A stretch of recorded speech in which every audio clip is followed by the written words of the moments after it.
ஐயா நம்ம ஸ்ட்ரென்த் என்னன்னு தெரிஞ்சுக்கிட்டு அதை யூஸ் பண்ணி நாம வாழ்க்கையில ஜெயிக்கணுங்கய்யா. நல்லா புரிஞ்சுக்கோங்க. பாரதம் சனாதன இந்து சிவிலைசேஷனை அடிப்படையா கொண்டது. கொஞ்சம் புரிஞ்சுக்கோங்க. அதாவது உண்மையிலங்கய்யா, நீங்க அப்படிங்கிறது உங்க பீயிங், அதான் நிஜம். நீங்க சொசைட்டில உங்களை காட்டிக்கிறீங்க, உங்க பிராண்டு சோசியல் மீடியால போட்டுக்கிறீங்களே, அது நீங்க உங்களை பத்தி பில்ட் பண்ணிக்கிற பிராண்டு. பிராண்டுக்கும் நிஜத்துக்கும் பல நேரத்துல சம்பந்தமே இல்லைன்றது உங்களுக்கு தெரியும். பிராண்டுக்காக சில நேரத்துல நிஜத்தை அழிக்கிறீங்க அப்படிங்கிறது உங்களுக்கு தெரியும். அதே மாதிரிதாங்க. கொஞ்சம் நல்லா புரிஞ்சுக்கோங்க. சனாதன இந்து சிவிலைசேஷன் தான் இந்தியாவோட நிஜம். ரியாலிட்டி என்னன்னா, பாரதத்தோட ரியாலிட்டி சனாதன இந்து சிவிலைசேஷன். நான் பாரதம்னு சொல்றது வந்து காந்தஹார்ல இருந்து கம்போடியா வரை 56 தேசங்களையும், மகாபாரதத்தை சொல்ற 56 தேசங்கள், காந்தஹார்ல இருந்து கம்போடியா வரை, கைலாசத்திலிருந்து ஸ்ரீலங்கா வரை, இந்த வடக்கு தெற்கா கைலாசத்திலிருந்து ஸ்ரீலங்கா வரை, கிழக்கு மேற்கா ஆப்கானிஸ்தான் கந்தஹார்ல இருந்து இந்த கம்போடியா கம்போஜ தேசம் வரை, இதுதான் பாரதம்னு சொல்றேன். பாரதத்துல இந்து சிவிலைசேஷன் தான் ரியாலிட்டிங்கயா. இந்தியா, பாகிஸ்தான், பங்களாதேஷ் இதெல்லாம் வந்து பொலிட்டிக்கல் பிராண்டு. இந்த நாடுகள்லாம் பொலிட்டிக்கல் பிராண்டு. அது இப்ப 1947 உருவாச்சு.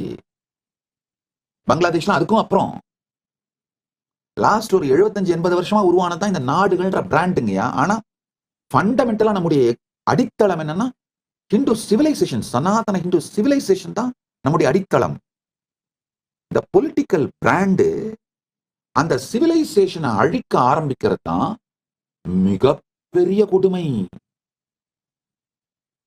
நீங்க எதை உங்களுடைய பிராண்டா பில்டு பண்றீங்களோ சொசைட்டில காட்டுறதுக்கு, அந்த பிராண்டு உங்களுடைய ரியல் பர்சனாலிட்டி அழிக்க ஆரம்பிச்சதுன்னா அதான் நரகம். குல தாழ்ச்சி உயர்ச்சி சொல்லல் பாவம். அதை நான் ஒத்துக்கிறேன். நல்லா புரிஞ்சுக்கோங்க. சாதிகள் இல்லைங்கிறது உண்மை கிடையாது. உண்மையில நாம நம்முடைய ஜாதியோட ஸ்ட்ரென்த் என்னன்னு புரிஞ்சு அதை ஸ்ட்ரென்தன் பண்ணி அது மூலமா ஜெயிக்கணுங்க. அப்படி ஜெயிச்சா மட்டும்தான் இந்தியா விஸ்வகுருவா மாற முடியும். பாரதம் தான் விஸ்வகுருவாக மாற முடியும். அதுக்கு ஒரே வழி நம்முடைய இந்து சிவிலைசேஷனை ஸ்ட்ரென்தன் பண்ணணுங்கய்யா. சமூகத்தாலும் சட்டதிட்டங்களாலும் ஒவ்வொரு நிலைமையிலையும், அதாவது எக்ஸிகியூட்டிவ்ஸ், லெஜிஸ்லேச்சர், ஜுடிஷியரி, மீடியா அத்தனையுமே இந்து சிவிலைசேஷனை ஸ்ட்ரென்தன் பண்ணா, நம்ம சிவிலைசேஷன்ல இன்ஹெரிட் பண்ணிருக்கிற நாலேஜ் ஸ்ட்ரென்தன் பண்ணா, அதை ரீடிஸ்கவர் பண்ணா, அதை நம்ம யூஸ் பண்ணணும், அதோட அட்வான்டேஜஸ் யூஸ் பண்ணோம்னா, நெக்ஸ்ட் லெவலுக்கு எடுத்துட்டு போனோம்னா, அடுத்த 25 ஆண்டுகளுக்குள் 2047க்குள்ள, 25 வருஷம் கூட தேவையில்லை, 2047 நம்ம விஸ்வகுரு ஆயிடுவோம். 2047க்குள்ள இந்தியா விஸ்வகுரு ஆகணும்னா முதல்ல செய்ய வேண்டியது நம்முடைய சனாதன இந்து சிவிலைசேஷனை ஸ்ட்ரென்தன் பண்ணுங்க. நம்முடைய நிஜமா நாம வந்து சனாதன இந்து சிவிலைசேஷன் தாங்கயா. இந்தியாங்கிறது பொலிட்டிக்கல் பிராண்டு. கொடுமை என்னன்னா, இந்த பொலிட்டிக்கல் பிராண்டை ஸ்ட்ரென்தன் பண்றதுக்காக, அதாவது இது வந்து அந்த ஸ்கின்னை பெயிண்ட் அடிச்சு மேக்கப் பண்ணி மாத்துறதுக்காக நம்ம உயிரை அழிக்கிறதுக்கு சமமா நம்ம பண்ணிட்டு இருக்கிறோம். இந்தியாங்கிற பொலிட்டிக்கல் பிராண்டை ஸ்ட்ரென்தன் பண்றதுக்காக சனாதன இந்து தர்மங்கிற சிவிலைசேஷன் அழிச்சிட்டு இருக்கோங்கயா.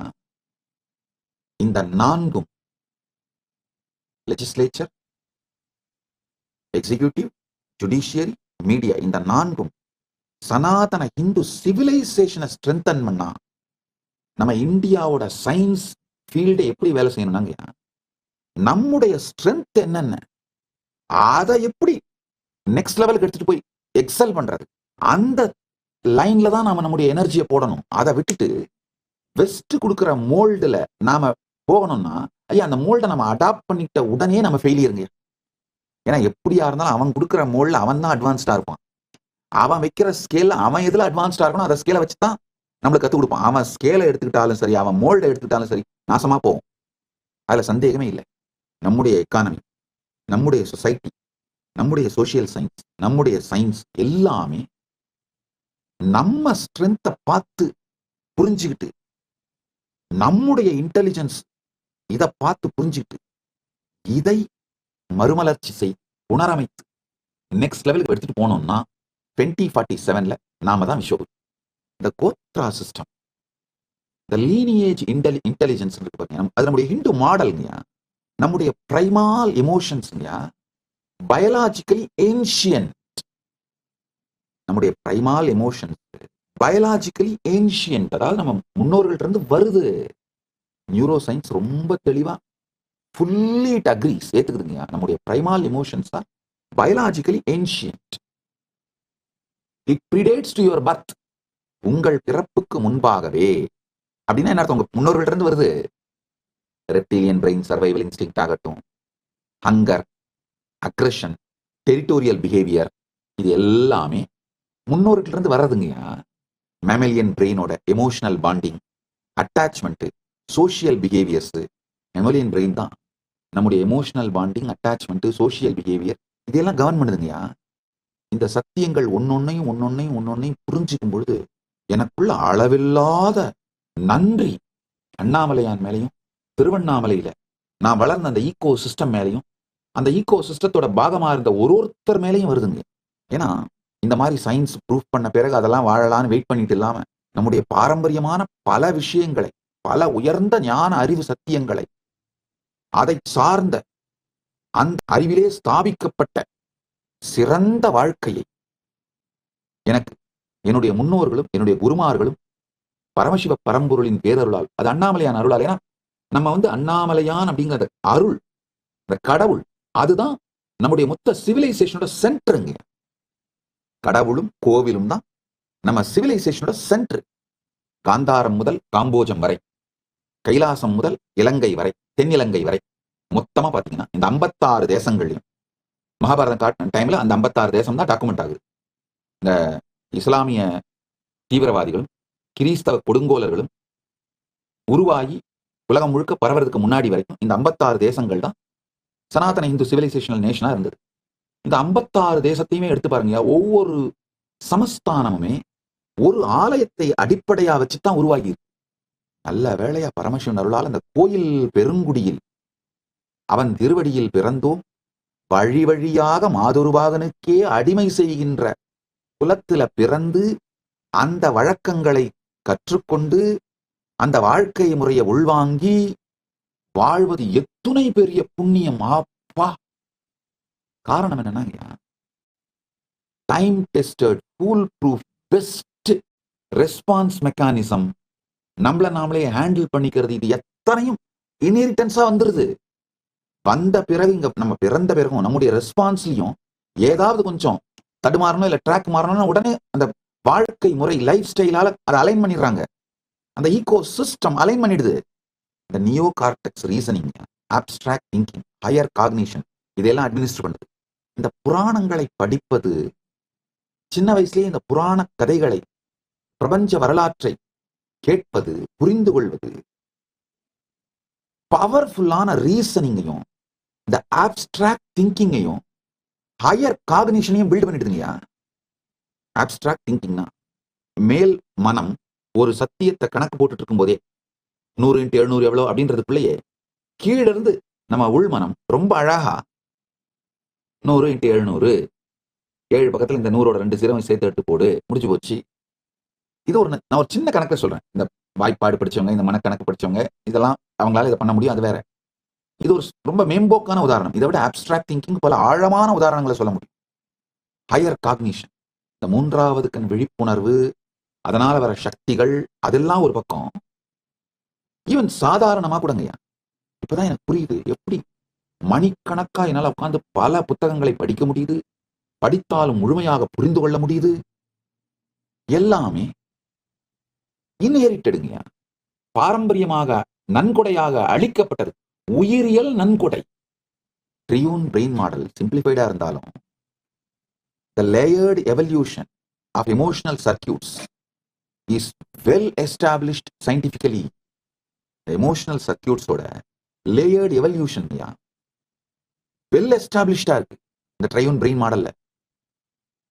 அதே மாதிரி அங்கர், ஃபியர், ரேஜ், பசி, பயம், வெடிக்கிறது, இந்த ரேஜ் வெறி கொண்டு வெடிக்கிறது, இந்த மாதிரியான அடிப்படை உணர்ச்சிகள்லாங்கய்யா பாரம்பரியமாக நம்முடைய சிஸ்டத்துல கடத்தப்படுதுங்கய்யா. நாம இத கத்துக்கிறது இல்ல, உயிரியல் வழியா மரபாக பெறுகின்றோம். அக்வாட்டிக் லைஃப் ஃபார்ம்ஸ் எல்லாம் பாத்தீங்கன்னா அதுக்கு அந்த சர்வைவல் மெமரி அப்படியே டைரக்டா வந்துருது. இன்ஸ்டிங்டிவ் ரியாக்ஷன்ஸ் நம்முடைய கான்சியஸ் மைண்டை விட அப்பாற்பட்டு சேகரித்து வைக்கப்படுகிறது. Instinctive reactions are stored beyond the reach of conscious mind. இந்த சத்தியங்களை எல்லாம் கொஞ்சம் புரிஞ்சுக்கோங்க. அதுக்கப்புறம் நான் ஃபைனல் கன்க்ளூஷன் சொல்றேன். ஐயா, உண்மையிலேயே சனாதன இந்து தர்மத்துல ஜாதிகளால தாழ்ச்சி உயர்வு இல்லைங்க, இருந்ததே கிடையாதுங்க. அதான் உண்மை.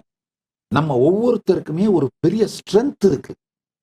அதை ரீடிஸ்கவர் பண்ணி அந்த லைன்ல நாம அட்வான்ஸ் பண்ணோம்னா நாம எல்லாம் ஒன்னா சேர்ந்து பாரதத்தை விஸ்வ குருவாக, இந்தியாவை விஸ்வ குருவாக 2047 பண்ணிடலாம். சனாதன தர்மத்தின் தூதுவர்களை உருவாக்குவதுதான் என்னுடைய நோக்கம். எத்துணை பேரை வேண்டுமானாலும் அனுப்புங்கள். அவர்களுக்கு கைலாசா திருவண்ணாமலையில் 5 லட்சம் ரூபாய் மதிப்புடைய இந்த பயிற்சியை, உணவு, தங்குமிடம், பயிற்சிக்கான பொருட்கள், பூஜை பொருட்கள் மற்றும் புத்தகங்கள் அனைத்தையும் இலவசமாக கொடுத்து, பயிற்சியும் கொடுத்து, 1 ஆண்டு அவர்கள் இந்தியா முழுவதும் யாத்திரை செய்வதற்கு தேவையான சகல உதவிகளையும் வசதிகளையும் செய்து கொடுத்து அவர்களை முழுமையாக தயார்படுத்தி ஒரு முதிர்ச்சி அடைந்த பாரதத்திற்காக, சனாதன இந்து தர்மத்திற்காக தங்கள் வாழ்க்கையை தியாகம் செய்கின்ற முதிர்ச்சியோடு பயிற்சி பெற்ற தலைவர்களாக உங்களுக்கு திருப்பி அளிக்கின்றேன். இது மாதிரியான முதிர்ச்சி அடைந்த தலைவர்களால் மட்டும்தான் எந்த மத மாற்றத்தையும் தடுக்க இயலும். நமக்கு இப்ப தேவைங்கயா பணம் அல்ல, அல்லது வேற சொத்துக்கள் அல்ல. சனாதன இந்து தர்மத்தை வாழ்ந்து மற்றவர்களை வாழ வைப்பதற்கு தயாராக இருக்கின்ற உற்சாகமுடைய, உத்வேகமுடைய மக்கள்தான். ஆணோ பெண்ணோ, இளைஞரோ முதியவரோ, எந்த நிலையில இருந்தாலும் பரவாயில்ல, அனுப்புங்க. பயிற்சி கொடுத்து அவர்களை தலைவர்களாக மாற்றி உங்களுக்கு திருப்பி அளிக்கின்றேன். கைலாசா திருவண்ணாமலையில் நடைபெறும் பரமசிவசேனா பயிற்சி முகாமில் இணையுங்கள்.